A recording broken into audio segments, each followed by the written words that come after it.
Good morning. Today I'm going to talk about duality theory and its application.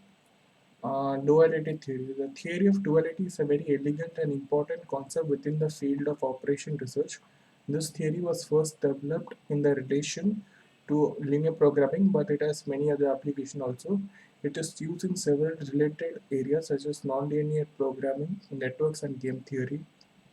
The notion of duality within linear programming asserts that every linear program has associated with it a related linear program called its dual. The original problem in relation to its dual is termed as the primal. It is the relationship between the primal and its dual, both on a mathematical and economic level, that is truly the essence of duality theory. The relations between primal and dual. The dual of the dual problem is again the primal problem. Either of the two problems has an optimal solution if and only if the other does. If one problem is feasible but unbounded, then the other is infeasible and vice versa. Weak duality theorem. The objective function value of the primal to be maximized evaluated at any primal feasible solution cannot exceed the dual objective function value evaluated at a dual feasible solution. Strong duality theorem. When there is an optimal solution, the optimal objective value of the primal is the same as the optimal objective value of the dual. Now moving on, some general rules for constructing dual. The number of variables in the dual problem is equal to the number of constraints in the original problem, that is the primal problem. The number of constraints in the dual problem is equal to the number of variables in the original problem. Coefficient of objective function in the dual problem comes from the right hand side of the original problem. If the original problem is a maximum model, then the dual is a minimum model and vice versa. The coefficient of first constraint function of the dual problem are the coefficients of the first variable, the constraints for the original problem. And similarly for other constraints. The right hand sides of the dual constraint come from the objective function coefficient of the original problem. Now let's look at an example to understand these rules. So here in this example, the objective is to maximize. So in dual we see that the objective is to minimize. Here we see that there are two variables, x1 and x2. So there are two constraints in the dual problem. Similarly, the coefficient of the variables are 1 and 1 in the first constraint. Similarly, the coefficients are 1 and 1. Here it is 4 and 2, so here it is 4 and 2. And the right hand side of the constraints is 120 and 320, which is the uh, coefficients of the function of the dual problem. So this is the algebraic representation of primal and dual. Now moving on, Lagrangian. The Lagrangian function is used to solve optimization problems in the field of economics. The existence of constraints in optimization problem affects the optimal value of the function since it implies a reduction of feasible solution space. Mathematically, it is equal to the objective function's first partial derivative regarding its constraint and multiplying the last one by a lambda scalar, which is an additional variable that helps to sort out the equation. Let's consider the following optimization problem. The objective is to maximize a function with several variables. This is the function subject to equality constraints. These are the constraints. Thus, the Lagrangian function will look somewhat like this. Constraint optimization plays a central role in economics. For example, the consumer's choice problem can be represented by either fixing a budget and obtaining its maximum utility, which is the primal problem, or by setting a level of utility we want to achieve and minimize cost, which is the dual problem.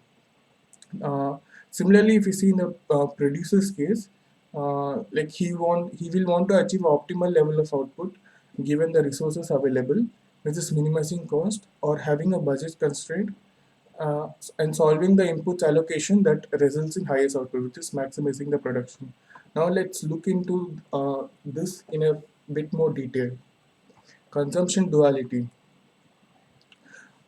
Utility maximization must be seen as an optimization problem regarding the utility function and the budget constraint. These two sides of the problem define the Marshallian demand curve. Uh, an individual is therefore faced with the following problem: faced with a set of choices or basket of goods and a fixed budget. How to choose the basket which maximizes the utility? So as we can see in this graph, there are two goods x1 and x2, and these are the indifference curves which represents the consumer satisfaction. The farther it is towards right, the better. So the consumer will always want to be in the rightmost side of the indifference curve, but there is a constraint here, which is the budget line. Here the given budget line is this green line. So the point where these two curves meet is the optimal point where the consumer maximizes his utility. So the point will be somewhere here.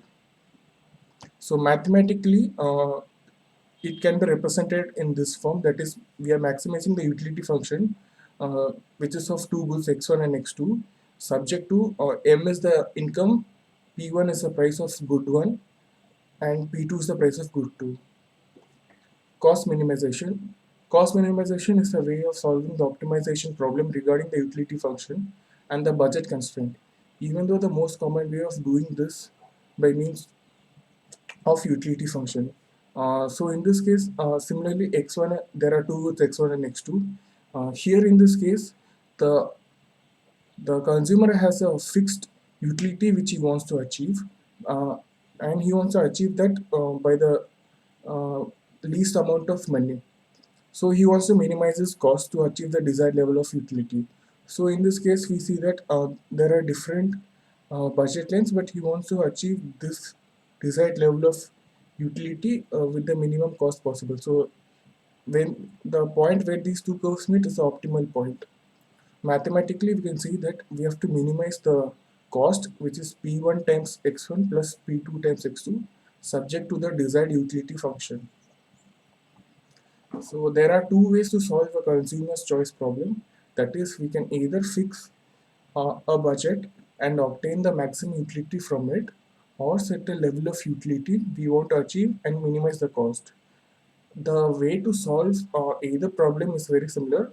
That is, we look for Lagrangian function and obtain first order condition and then solve the system. So in this case, when dealing with the primal problem, that is utility maximization, Lagrangian is as follows. So this is the function, and subject to this is the constraint. So our Lagrangian function is this, is our utility function which depends on x1 and x2 minus the restriction, that is our budget. The first order condition gives us the Marshallian demand curve. Similarly, when dealing with dual demand, that is cost minimization, our Lagrangian system is as follows. This is the function constraint, and this is the constraint. So a Lagrangian is a cost function which depends on x1 and x2 minus our utility function. The first order condition gives us the Hicksian demand curve. So now we get an interesting result. Let's see what is that. So by solving the primal and dual problems, we arrive at Marshallian demand and Hicksian demand curve respectively. The Marshallian demand equation depends upon the price of the goods and the income, whereas the Hicksian demand function depends upon the price of the goods and the utility. Now if we substitute the optimal variables in the primal problem and dual problem, we come up with indirect utility function and the cost function respectively. So now if we differentiate the indirect utility function with respect to P while holding utility constant and rearranging, we get the Roy's identity, which can be used to obtain the Marshallian demand from the indirect utility function. Similarly, if we differentiate the cost function with respect to P, or Shepard's lemma, which can be used to obtain the Hicksian demand function from the cost function. Now production duality. Production maximization must be seen as an optimization problem regarding the production function represented by isopons and a constraint regarding production cost represented by an isocost line. Producers are therefore faced with the following problem. Uh, Faced with a set of possible production levels and a fixed budget, how to choose the level which maximizes the production. So these green curves represent the ISO bonds, and the red line represents the ISO cost line. The point where these two curves meet is the optimal point where the producer maximizes his production. Mathematically, this is the function which is this is the output function subject to the constraint. PK refers to the cost of capital, that is the interest of the capital. K is the amount of capital employed. PL is the wage rate, and L is the amount of labor employed. Cost minimization. Cost minimization tries to answer the fundamental question of how to select inputs in order to produce a given output at a minimum cost. So here, similar to consumption duality, so here we have to achieve a certain production with the minimum cost possible. So the green curve represents the desired level of production a producer wants to achieve, and thus this ISO cost line, when it meets the ISO count, that is the optimal point. Mathematically, we have to minimize the cost, that is Pk times K plus PL times L, subject to the output function. As in consumer theory, where consumer duality is analyzed, the firm's input decision has a dual nature. Finding the optimal levels of input can not only be seen as a question of choosing the lowest ISO cost tangent to the production ISO bond, but also as a question of choosing the highest production ISO bond tangent to a given ISO cost lane. In other words, having a cost function that sets a budget constraint, solving for the inputs allocation and gives the highest output. Thus, when dealing with the primal question, that is output maximization, Lagrangian is as follows. This is the function subject to this is a constraint. So a Lagrangian is a production function which depends on K and L, that is the capital and labor minus the restriction, that is our budget. When dealing with a dual problem, that is the cost minimization, the Lagrangian is as follows. This is the function constrained to this. So a Lagrangian is a cost function that depends on K and L minus the production function, which must be equal to a constant. Thank you.